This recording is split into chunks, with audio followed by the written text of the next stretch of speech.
Thanks for staying with us. We're still discussing men being abused. Nyma was going to say something. Okay, so I wanted to answer Tope when she said, why would you say to a man, call a man? There are ways, and that the solution is not the same. It's not one size fits all agenda for all genders.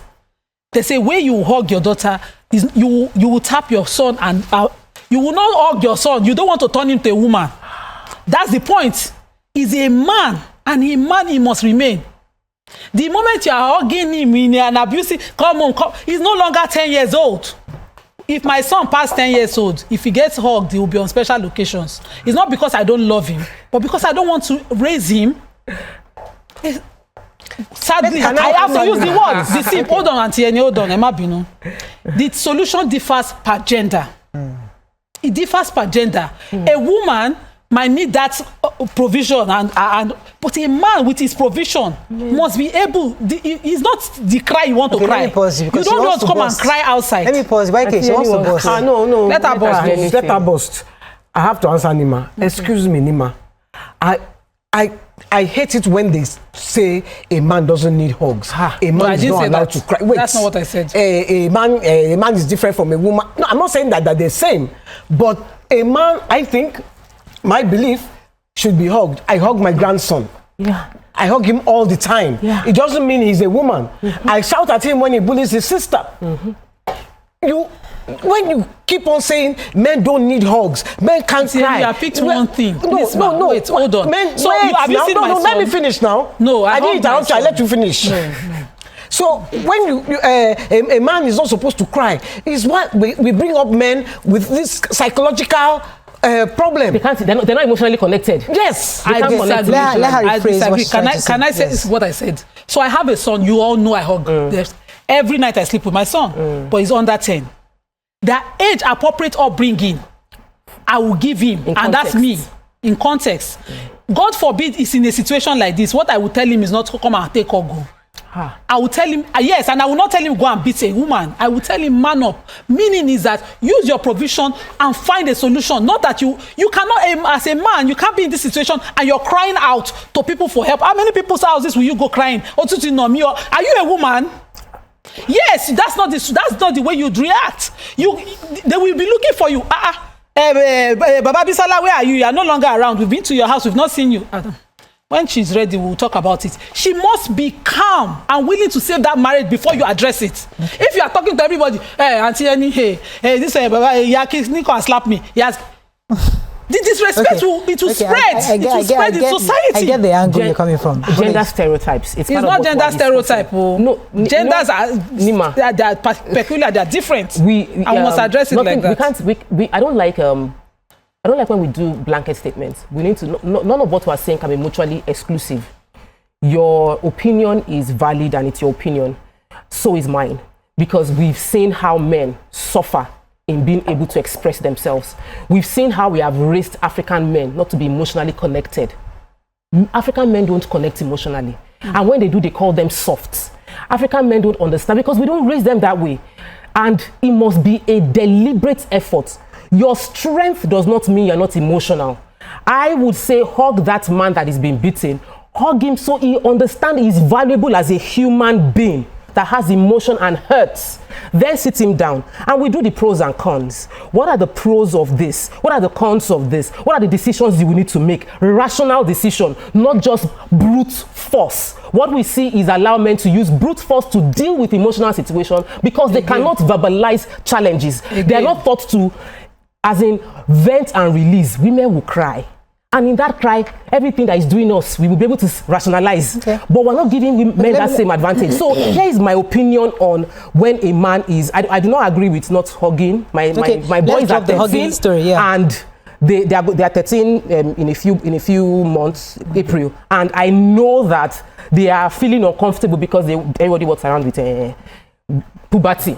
So how do I deal with it? We hug from the side. You can't hug somebody like that. That's what she's saying. Through. So it's education. Yeah, so that's what she's saying. I'm coming to what she's saying, that I understand what she's saying, but that it doesn't mean that what I'm saying is invalid. It's about balancing it. So men don't get the support. There's a study I read. I don't want to stay out too much on this. I need to do this. I'm not saying brute force. I would never. But I would say handle it as a man should. And that's what she's saying. What does the definition of a man should? What's the definition of a man should? You must be able to retain your respect, not with brute force. Okay. If a woman disrespects you for not having money, it means that maybe she has more than you. Okay. It's okay to maintain that means, not steal. And you cannot be seen at that point to be shouting every day, I'm the man, I'm the man, I'm the man. You are not communicating. You will do actions that will show that you're the man. I get a job. Get a better job if you can. If not, provide what you can for your children. In the most respect, carry yourself with the dignity you require, not to come and beat anybody. So I hope that people who are listening don't come and put words in my mouth. I didn't say brute force. I didn't say punch anybody. You must carry yourself with the dignity that you want to be that dignity you want to be given to you. You will first of all show it. Let me it's not take by this calling call. Family meeting. You're live. Thanks for calling. Mercy, you're live. Good morning, Mercy. You're live. I think I lost that call. You see, there's a study I read some years ago that a lot of men who engage in domestic violence, beating up women, many of them were provoked by some type of verbal abuse, which is hardly documented or measured. So a woman has emotionally abused you, verbally abused you, and you've been broken. And the one time you reacted and you give her a slap, she faints, the police arrest you, and you're detained. And then you become the villain because, he beat her up. So that report, as I said, many years ago, that we hardly document what led to the domestic violence that is widely recognized and documented. There's a lot of verbal abuse in the home that we don't see, that we can't measure it because there are words that pierce through a man that we never see. And he gets that day in, day out, week in, year out. And he's bottling it up until it comes out as a slap. Yes. And it might never come out. He might just never be able to achieve his potential. Exactly. Sometimes it's not through violence that it comes out. It's just being perpetually unable to move on with his life. So these are things that we want to use this conversation to highlight that it exists, and we must also give it a bit of more attention because men need that attention. Yes, I totally agree with you because we say it's a man's world, but women are more they pitied. In situations like this, it happens to a woman because the man has muscle and everything, and he can actually bring out. So we see that, but when a man is being verbally abused or physically abused, you are not going to see the marks. They would even doubt a man. When a man says he's been abused, the first response is a lie. The assumption is that it's not true. We immediately, until there's evidence, the first question is, you cannot say your little son is crying. Stop it, be a man. No. Men are told, no, I'm not saying you, but I've heard it. Yes. When your little child, the father or the mother will say, what are you, a woman? Stop it. So men are not allowed to cry. Your mother will die. Why are you crying? I was close to my mom, so I want to cry. So men are not allowed to use their emotion to show emotion, and it comes out in different ways. Even when we talk about women, there are certain circumstances we will tell the woman, "No, before here you go cry, you go brace up." A woman, So my brother and myself were in the hospital when my father died. We hugged each other and we cried very well. When I saw him crying, I started crying. We hugged each other. Dozier has been holding for a while. Dozier, are you there? Hello. Yes, you're live. Go ahead, please. I'm with you. You're live. Please, can I contribute? Yes, please. Go ahead. Okay. You've been too passionate about this topic, and it's not really about you. I've been kept online for over 6 minutes now. Sorry. I'm so sorry. Sorry about that. My take on this poisonous topic is that Poisonous. so women will even go to the extent of abusing one's mother. Are you with me? Your husband's mother-in-law. Okay. Yes, they will abuse their husband's mother. Very provocative, and I don't know, there is a man that is an authority in this domestic violence, so Omoshebi. Maybe I will advise if you can invite him to your station to discuss this problem. Am I with you? Yes. We are with you. I can hardly hear you. We can hear you very clearly. Okay, please. That Dr. Moshedi is an authority on this topic. Okay. It's with Nigerian Info. So, but I can align with all what Elijah has been saying.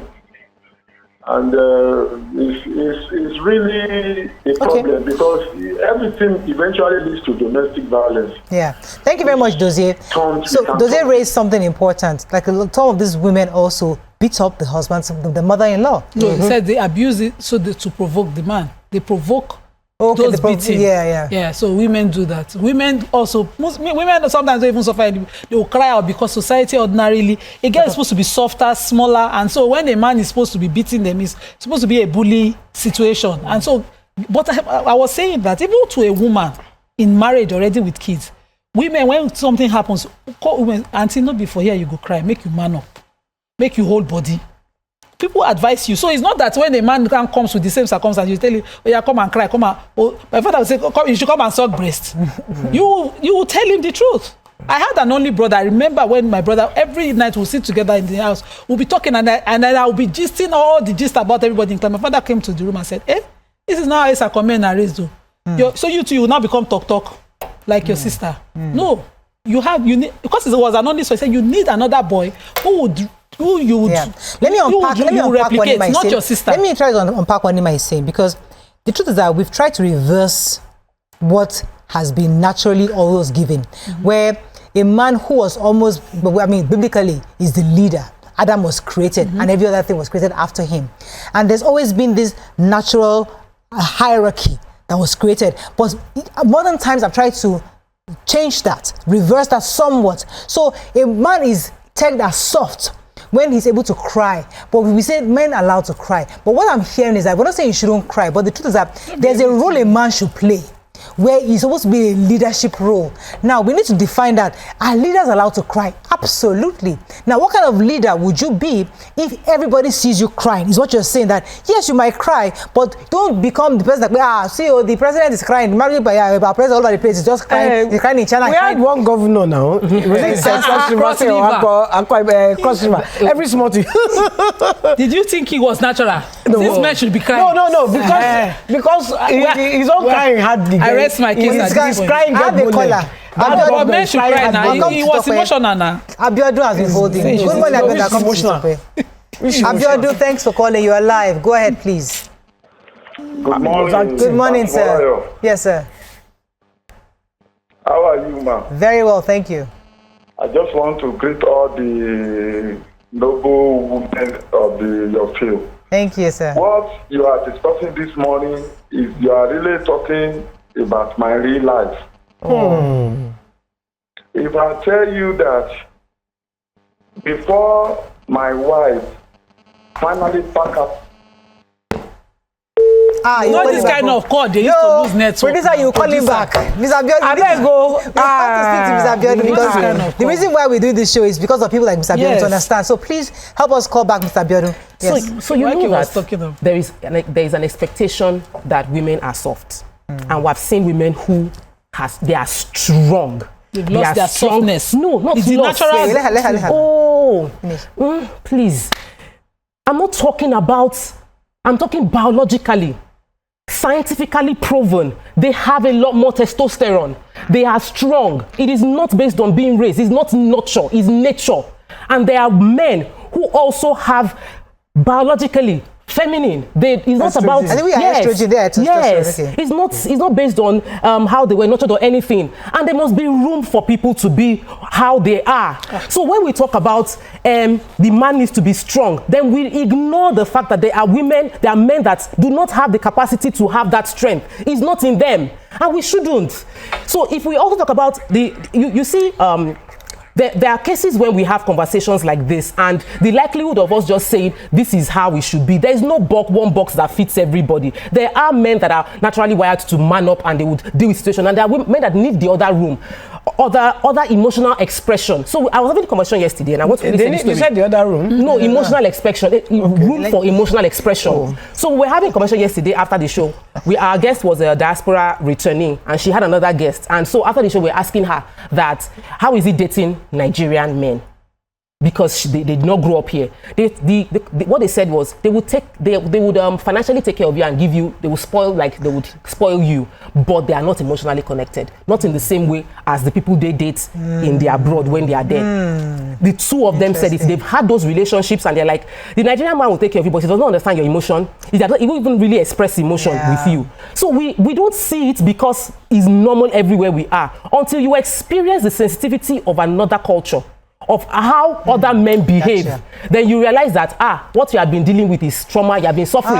Interesting. So I just want perspective. That's an interesting angle. Very interesting, but let me say this. I think I have a caller. Aisha, please. Aisha, this is what you do to me. Then when I come back, I'll start out my point. Please, Aisha. The caller will not complain that you've been holding for 2 minutes. Aisha, talk. Aisha, go ahead, please. Hello? You're live. Go ahead, please. Good morning. Good morning. Good morning, ladies. Good morning. Yes, I want to talk what Nyma said. I understand where she's coming from. Yes. Because in this case, the man should man up would actually mean that he could actually ask for a divorce from the woman. It's not by force to stay with her if she's beating him. Hello? Yes, we can hear you. So she can actually ask for a divorce and everybody can go their separate ways. There are many ways to go about it. He doesn't have... You have to just, if you keep your foot down as a man and play your role as a man, though it doesn't mean that you shouldn't be loving or caring. Of course, you have to do all those things, but as a man, you have to know how to be a man and keep your feet down. Aisha, so that some things do not happen. Aisha, can I ask you a question? Yes. What if the man has love for his wife? He genuinely loves his wife and he doesn't want to leave her like that. He wants her to change. But sometimes love is never enough. Yeah, we say it for both sides. Sometimes love is never enough because if you say you love her, obviously this woman, for her to disrespect you this much, she doesn't have the level of love that you have for her. It's not all the time that you have to be with somebody that you love. Sometimes you have to choose somebody that loves you and not the person that you love, just for your own peace of mind. Thank you very much, Aisha. Nice response. Come to work. I'm going to share a friend's story after I say this. I understand hormones and how they affect women. I am a PCOS case, which means that I might have some male hormones stronger than my female hormones. I am learning. I had to learn it growing up to be feminine. You unlearn certain things that you call nature to be appropriate because you need to be a mother. You need to sharpen your mothering skill, your wifely skills. Those are the places that you'll be most functional. To be most functional, you need to sharpen that skill, that hormones, the one you need the most. Yeah. You cannot exist in your nature and be in a place different and then you say you will function. You at some point malfunction. That's the truth. See the societies where they say all of them should remain like that. He was born, I feel feminine, and they are now their president has said that there are only two genders. We are back to where we started. If all of us go default mode eventually, that's the truth. Eventually we'll return to default mode. Just as Aisha was saying, a man, no matter how much loving he loves a woman, if he doesn't show her he's a man, at least in retaining his dignity, he will never be respected. And this is a friend's account. I know I'm not allowed. I might take permission from my husband, but this friend of ours, my family friend, was in a 13-year-old marriage, loving to the back.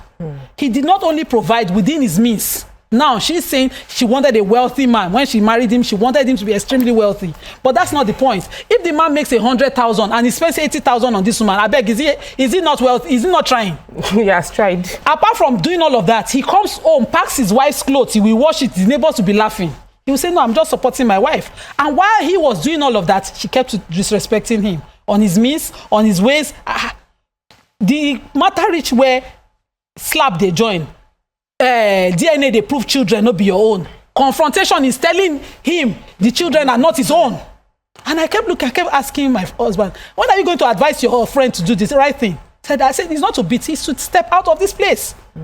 And she didn't do that. He stayed with her. She stepped out with another man, with all his children. And right now, as we speak, he requires she's telling him to come and prove that the children are his own. You don't continue at that low point, and you're a man. That's the truth. You step up. Hold on, Tokpe. When you are done crying, hold on. I'm not saying no, Auntie, and leave human. We're talking of the two genders now. Human. You stand up if at one point in that marriage when she first of all said that statement, even when she first of all disrespected him, he withdrew that service. For instance, washing. For instance, if I Nyma, a woman, wash my husband's clothes and he does not say thank you or he doesn't appreciate how it's done, he won't get the service the next day. Human. That's human. That's a human reaction. Good. So now that's a. But when it's a man, I will say no. You should keep loving. Now, No. And when a woman says to a man, nobody saying that. This we want to say that. We hear you. We're not.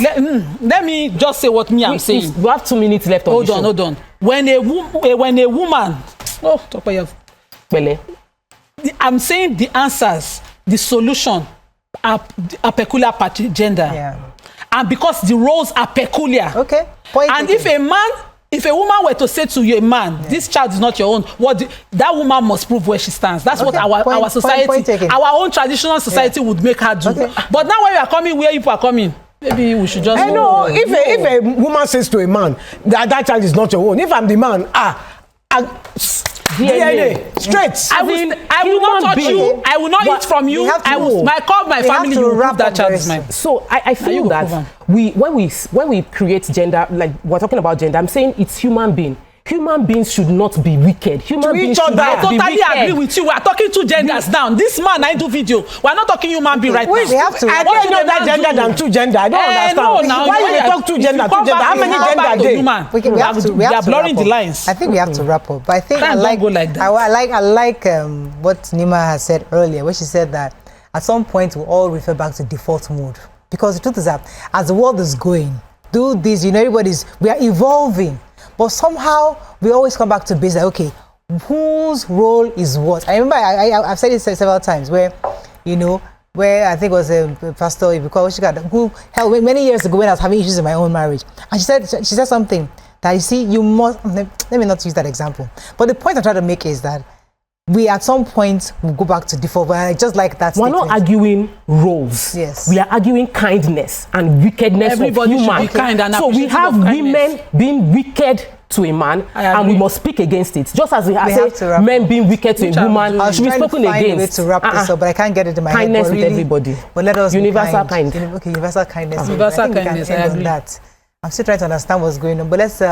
That's all we can take on today's show. See you tomorrow. Bye for now. I don't even know what to say. Even me.